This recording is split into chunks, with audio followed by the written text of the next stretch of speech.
So you guys are Reno 911 fans? Sweet Terry. Sweet Terry. Yeah. So one of my favorite things that happened, again, true story. So this is pre-COVID. I'm at my local sports bar, day drinking and watching sports, which is what I love, watching all my teams lose. So I'm sitting there day drinking, and it was to the point where, and you know what I'm talking about, day drinking or night drinking, when you're at the bar and you have that inner monologue where you're like, oh, I should not be in public. It's that horrible feeling where it's like, okay, gotta go home. So I live 2 blocks from this bar, key detail. So I'm like, I'm gonna walk home. When I say walk, that's a very loose term. I call it newborn baby drunk walking. You know what I'm talking about. Have you seen a newborn baby take their first steps and they're so happy they're not falling down? It's a look of pure joy. And that's what I looked like. And I'll show you. Here's me walking home from the bar, fucking shit-faced. Here I go.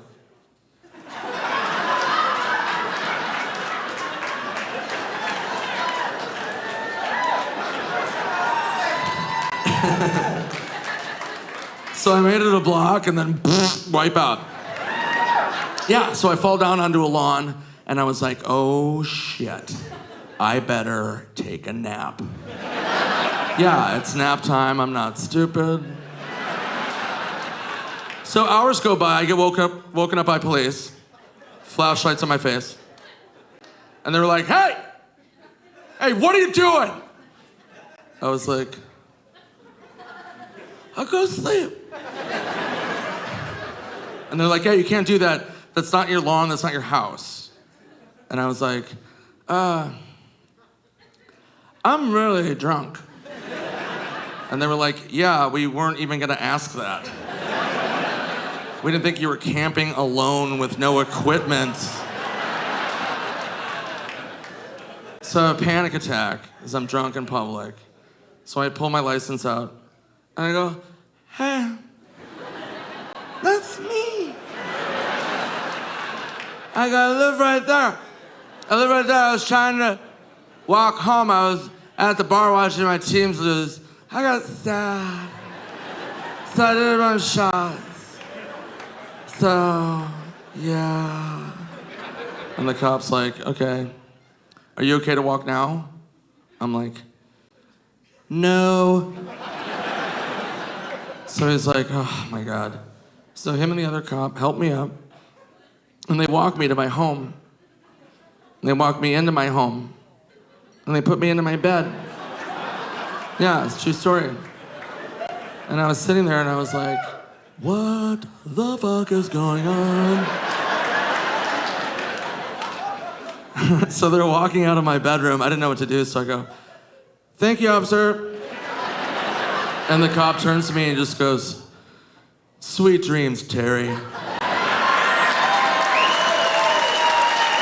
Terry from Reno 911, America's sweetheart on roller skates.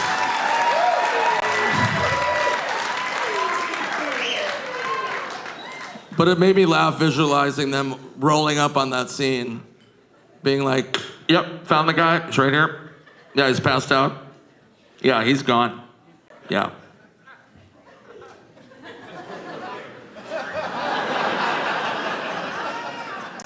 It's fucking Terry from Reno 911. No hand jobs or roller skates. He's just in the spirit world. Let's get him home. And they did. So you guys like Grandma's Boy?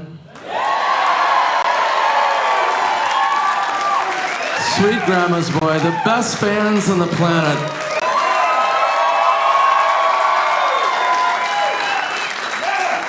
The best.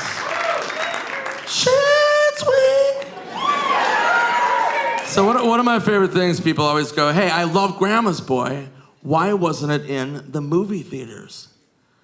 And I'm like, it was. For like a half hour, and then theaters were like, nope, bang. But it was in the theaters long enough for this to happen. My mother calls me up. She goes, Nicholas, we have a situation. And I go, what, are we out of mayonnaise? She goes, no, that would be an emergency. She goes, no, Grandma went to go see Grandma's Boy in the theater. And I was like, who told her to do that? And she goes, nobody. Grandma was having breakfast, reading the paper, and there was a big ad for a movie called Grandma's Boy, co-starring Nick Swardson, co-written by Nick Swardson. Sit on my face! Adios, turd nuggets! It's fucking rage! So, love you! So I go, okay, what happened? She goes, well, her nurse brought her to the theater in her wheelchair. And I was like, then what happened? She goes, then Grandma walked out of the movie. Yeah, so I cured her. Yeah, you're welcome, Grandma. So my grandma was horrified, obviously. So I didn't want to call her and upset her, so I called her nurse. And she answers the phone, she's like, hello? I'm like, what's up, pussy lips? No, I'm kidding, I didn't say that. I go, hey, what's up, it's Nick. And she just goes, ugh. And I go, I heard what happened. At what point did my grandma realize this movie was not her life story? Like, what was the breaking point? Do you remember? And she goes, yeah. When the guy started jerking off to the doll, and he goes, I can't stop coming, it feels so good. And then you said, I can't believe you came on my mom. My grandma was like, nope. That is not my life. That's not my life. Yes. But such is life. It's so bad, man.